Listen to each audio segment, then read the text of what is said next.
কোনো অজুহাত দিয়ে জ্বালানি খাতের সংকট এড়াতে চায় না সরকার। ফ্যাসিবাদী শাসন আমলে ক্ষতিগ্রস্ত এই খাতের সমস্যার সমাধানে সময় লাগবে। এজন্য নিরন্তর চেষ্টা করছে সরকার। বিকেলে রাজধানীতে জুলাই গণঅভ্যুত্থান দিবসে আলোচনা সভায় প্রধানমন্ত্রী তারেক রহমান এসব কথা বলেন। এ সময় তিনি জুলাই আন্দোলনে সফলতার কৃতিত্ব দেন দেশের জনগণকে। মোহাম্মদ হুসাইনের রিপোর্ট। দীর্ঘ দেড় দশকের কর্তৃত্ববাদী শাসনের বিরুদ্ধে নানা সময় ধারাবাহিক আন্দোলন হলেও 2024-এর কোটা সংস্কার আন্দোলনে পতন হয় হাসিনা সরকারের। 36 দিনের টানা আন্দোলনে 5 আগস্ট দেশ ছেড়ে পালিয়ে যান শেখ হাসিনা। জুলাই গণ অভ্যুত্থানের দ্বিতীয় বর্ষপূর্তি উপলক্ষে বিকেলে রাজধানীর কৃষিবিদ ইনস্টিটিউট মিলনায়তনে বিএনপির এই আলোচনা সভা।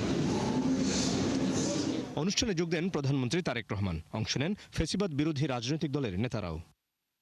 নিজ বক্তব্যে প্রধানমন্ত্রী বলেন, জুলাই আন্দোলনের সফলতার দাবিদার একক কোনো ব্যক্তি বা দলের নয়, এর কৃতিত্ব দেশের সর্বস্তরের মানুষের। আমরা বিগত 17 বছর মাঠে ছিলাম। আমাদের নেতাকর্মীরা, বিএনপি হোক, তার প্রত্যেকটি অঙ্গ সহযোগী সংগঠন হোক, প্রত্যেকটি নেতাকর্মী মাঠ ছেড়ে আমরা কখনো চলে যাইনি। মানুষকে বিভ্রান্ত করার জন্য বিভিন্ন জন বিভিন্ন কথা বলেছে।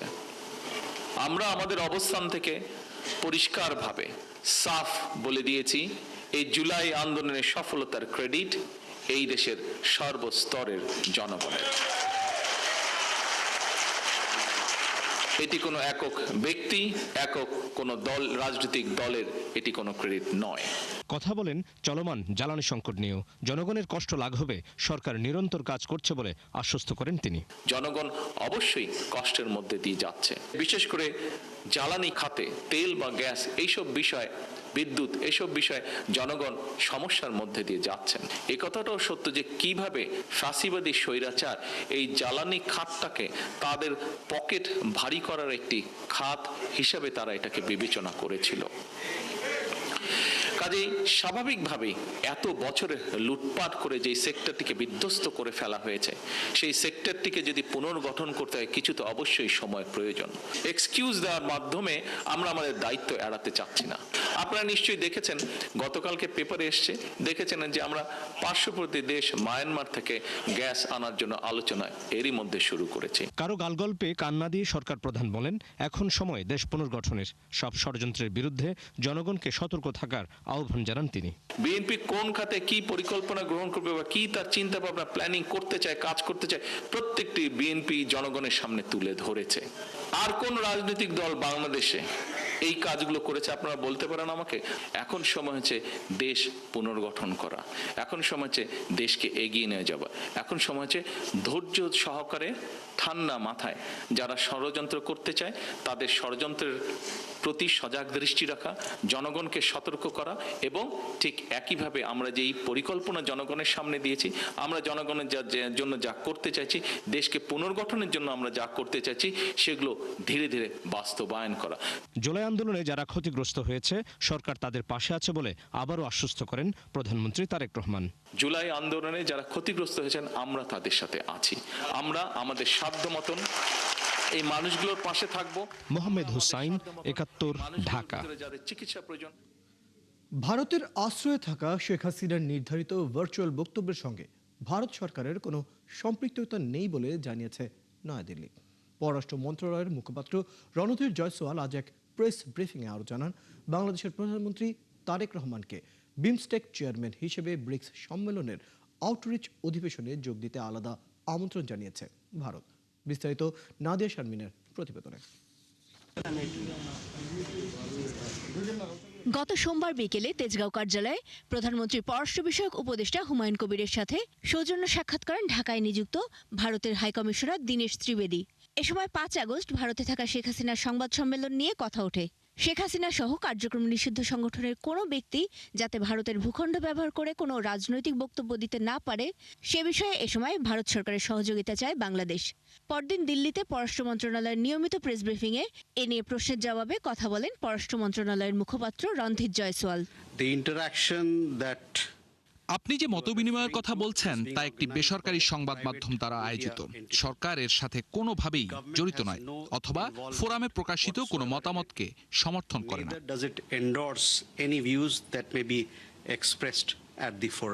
এদিকে এক প্রশ্নের জবাবে ভারতের পররাষ্ট্র মন্ত্রণালয়ের মুখপাত্র বলেন, ব্রিক্সের নিয়ম মেনেই আমন্ত্রণ জানানো হয়েছে বাংলাদেশের প্রধানমন্ত্রী তারেক রহমানকে।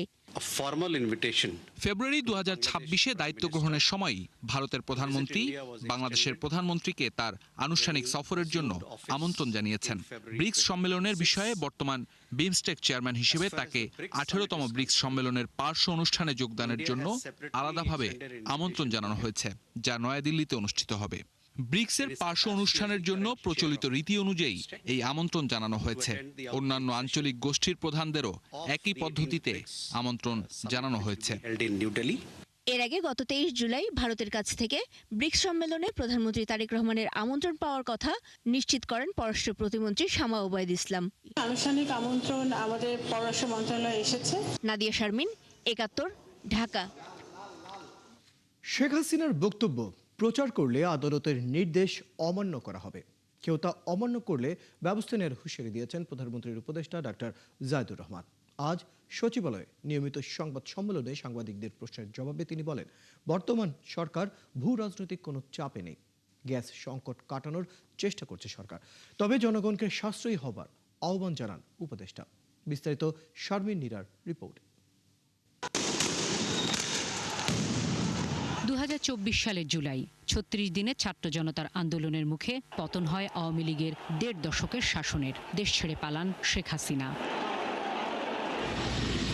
ভারতে পালিয়ে থেকে দণ্ডপ্রাপ্ত দলটির সভাপতি এতদিন গোপনে নানা কার্যক্রম চালালেও গণঅভ্যুত্থানের 2 বছরে 5 আগস্ট প্রকাশ্যে কর্মসূচিতে অংশ নেওয়ার ঘোষণা দিয়েছেন। এ নিয়ে বর্তমান সরকারের মুখপাত্র তথ্য উপদেষ্টা জাহিদুর রহমান বলেন, দণ্ডপ্রাপ্ত আসামির বক্তব্য প্রচার করলে আদালতের নির্দেশ অমান্য করা হবে। আবার বক্তৃতা করবেন এই ধরনের নিউজ যদি কেউ দিয়ে থাকে, দিয়েছে কালকে করবে, এটা যদি কেউ আগাম জানায় এবং সেটা পাবলিশ করে, এটা অবশ্যই আদালতের রায় ভায়োলেট করা হবে। আমরা এই ব্যাপারে ব্যবস্থা নেব। আবার স্মরণ করিয়ে দেব যে এই কাজ কেউ যেন না করেন, এটা থেকে বিরত থাকেন, কারণ এটা আদালতের নির্দেশ আছে। আমাদের সরকার কিন্তু আদালত নয়। আমি আগে একবার বলেছিলাম, কেউ যদি সংক্ষুব্ধ হন শেখ হাসিনার বক্তব্য প্রচারে বাধা দেয়া ভুল হচ্ছে, তার বক্তব্য প্রচারিত হতে দেওয়া উচিত কেউ যদি মনে করেন, তিনি কিন্তু আদালতে যেতে পারেন, ওই রায়টাকে চ্যালেঞ্জ করতে পারেন। বাট আনলেস আদালত এরকম একটা রায় দিচ্ছে, এটা মেনে চলা প্রত্যেকটা প্রতিষ্ঠান, প্রত্যেকটা ব্যক্তির জন্য কর্তব্য। এবং সরকারের কাজ হচ্ছে আদালতে যে সিদ্ধান্ত আছে সেটা এক্সিকিউটেড হচ্ছে কিনা। সরকার তো এক্সিকিউটিভ। সম্প্রতি ট্রাম্পের বিশেষ দূতের ঢাকা সফর আর ব্রিক্স সম্মেলনে প্রধানমন্ত্রী তারেক রহমানকে ভারতের আমন্ত্রণ প্রসঙ্গে সরকারের মনোভাব জানতে চান সাংবাদিকরা। উপদেষ্টা বলেন, ভূ রাজনৈতিক কোনো চাপে নেই বাংলাদেশ।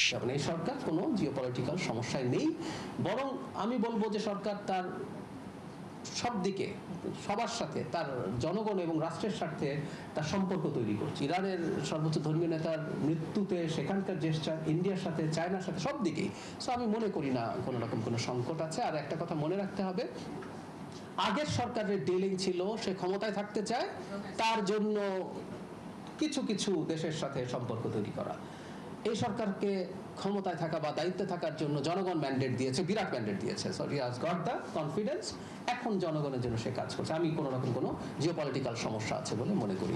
সংবাদ সম্মেলনে দেশের সার্বিক জ্বালানি পরিস্থিতি তুলে ধরেন জাহিদুর রহমান। বিদ্যুৎ ব্যবহারে জনগণকে সাশ্রয়ী হবার পরামর্শ তার। জ্বালানি ব্যবহারে সাশ্রয়ী হওয়া, এগুলো একটু দরকার আছে। এবং সবকিছুর পরও কিছু সংকট হবে, যেটা আমরা সবাইকে ভাগ করে নিতে হবে। শারমিন নীরা, 71, ঢাকা। বিশ্ববিদ্যালয়গুলোতে দলীয়করণের কারণে ক্যাম্পাসে সহিংসতা বাড়ছে বলে অভিযোগ করেছেন জামাত ইসলামীর সেক্রেটারি জেনারেল গোলাম পরওয়ার। আর দলটির আমির মনে করেন, সঠিক পথে না এলে বিএনপির পরিণতি পতিত স্বৈরাচারের মতোই হবে। তিনি হুঁশিয়ারি দেন, জুলাইকে ভুলিয়ে দেওয়ার চেষ্টা করা হলে জনগণকে সাথে নিয়ে প্রতিরোধ গড়ে তোলা হবে। আরও জানাচ্ছেন শাহিদুজ্জামান সাকিব। বিকেলে জাতীয় প্রেস ক্লাবে শ্রমিক কল্যাণ ফেডারেশনের শ্রমিক সমাবেশে প্রধান অতিথি হিসেবে যোগ দেন জামায়াতের সেক্রেটারি জেনারেল মিয়া গোলাম পরওয়ার। তিনি অভিযোগ করেন, বিশ্ববিদ্যালয়গুলো দলীয়করণের কারণে ক্যাম্পাসে সহিংসতা বাড়ছে। আবার ক্যাম্পাসে রক্ত ঝরিয়ে আওয়ামী ফ্যাসিবাদের লেলিয়ে দেওয়া পান্ডাদের মতো আবারও ছাত্র দলকে আপনারা লেলিয়ে দিচ্ছেন। ফলে এই সংবিধান সংশোধন করে দলীয়করণ, দুর্নীতিবাজ এবং মেধা ছাড়া সন্ত্রাসী যোগ্যতার ভিত্তিতে লোক নিয়োগ হলেই দেশ আবার ওই আওয়ামী ফ্যাসিবাদের দিকে কিন্তু ধাবিত হবে।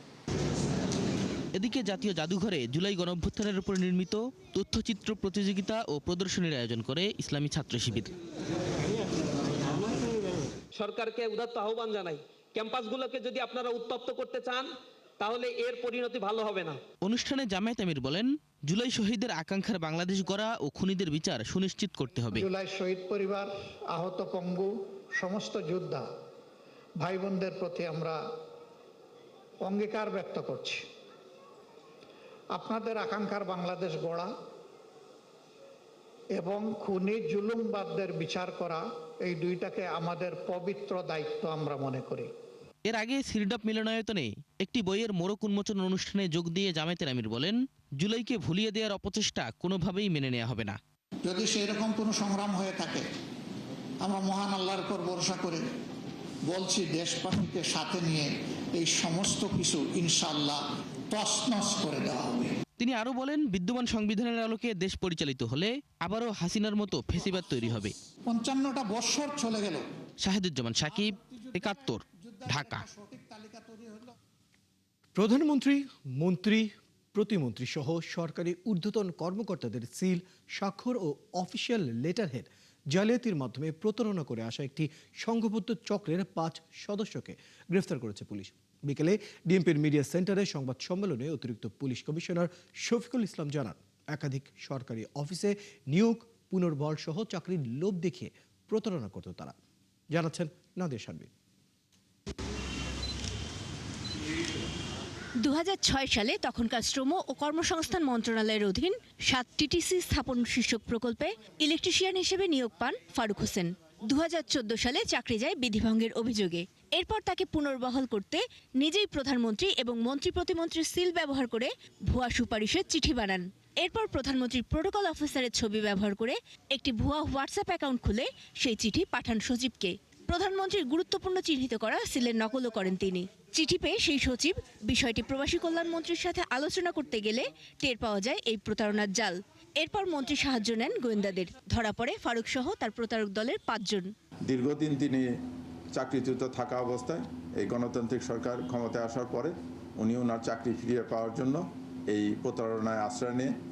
সেই প্রতারণায় আশ্রয়ের ক্ষেত্রে উনি প্রধানমন্ত্রীর কার্যালয়ের সিল ব্যবহার করেন, প্যাড ব্যবহার করেন, ৪ জন মন্ত্রীর নাম ব্যবহার করেন, করে একটা চিঠি পাঠান। তদন্তে জানা যায়, এই সংঘবদ্ধ জালিয়াতি চক্র বিভিন্ন প্রতারণামূলক তদবির চালাতো।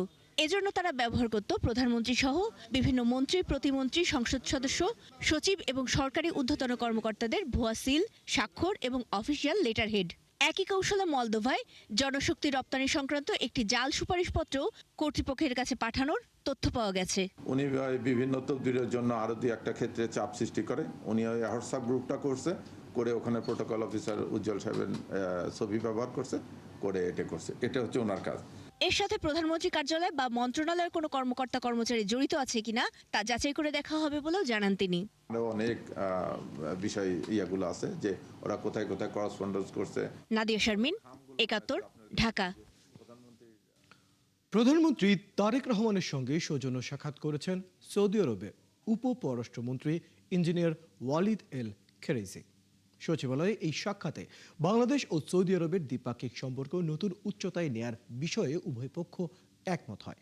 সৌদি উপপররাষ্ট্রমন্ত্রী বলেন, প্রধানমন্ত্রী তারেক রহমানের নেতৃত্বে বাংলাদেশে বিনিয়োগের ইতিবাচক পরিবেশ তৈরি হয়েছে। বিভিন্ন খাতে সহযোগিতা ও বিনিয়োগ সম্প্রসারণে সৌদি সরকারের আগ্রহের কথাও জানান তিনি। পাশাপাশি বাংলাদেশের পররাষ্ট্রমন্ত্রী ডক্টর খলিলুর রহমান জাতিসংঘের ৮১তম সাধারণ পরিষদের সভাপতি নির্বাচিত হওয়ায় প্রধানমন্ত্রীকে অভিনন্দন জানান। বৈঠকে প্রধানমন্ত্রী তারেক রহমান বলেন, বাংলাদেশ ও সৌদি আরবের সম্পর্ক পারস্পরিক আস্থা ও দীর্ঘদিনের বন্ধুত্বের ওপর প্রতিষ্ঠিত। দুই দেশের মধ্যে কৌশলগত, বহুমাত্রিক ও দীর্ঘমেয়াদী অংশীদারিত্ব গড়ে তোলার প্রত্যয় জানান তিনি। জুলাইয়ের চেতনা ধারণ করে গণঅভ্যুত্থানের দ্বিতীয় বার্ষিকী উপলক্ষে আগামীকাল সোহরাওয়ার্দী উদ্যানে অনুষ্ঠিত হবে কনসার্ট ফর ডেমোক্রেসি ২০২৬। সংস্কৃতি বিষয়ক মন্ত্রণালয়ের আয়োজনে কনসার্ট কেন্দ্র করে প্রস্তুত হয়েছে সুবিশাল মঞ্চ ও আধুনিক সাউন্ড সিস্টেম। ঐতিহাসিক সোহরাওয়ার্দী উদ্যানে বিশাল ডিজিটাল স্টেজ ও এলইডি স্ক্রিন বসানোর কাজ শেষে সাউন্ড ও লাইটিংয়ের প্রস্তুতিও চূড়ান্ত। বাংলাদেশ মিউজিক্যাল ব্যান্ডস অ্যাসোসিয়েশন, বাম্বা ও শিল্পকলা একাডেমির ব্যবস্থাপনায় আয়োজিত সবার জন্য উন্মুক্ত এই কনসার্টে অংশ নেবে দেশের জনপ্রিয় ব্র্যান্ডগুলো। এই উপলক্ষে দুপুর 1টায় গেট খোলা হবে এবং বিকাল 3টায় শুরু হবে মূল পরিবেশনা।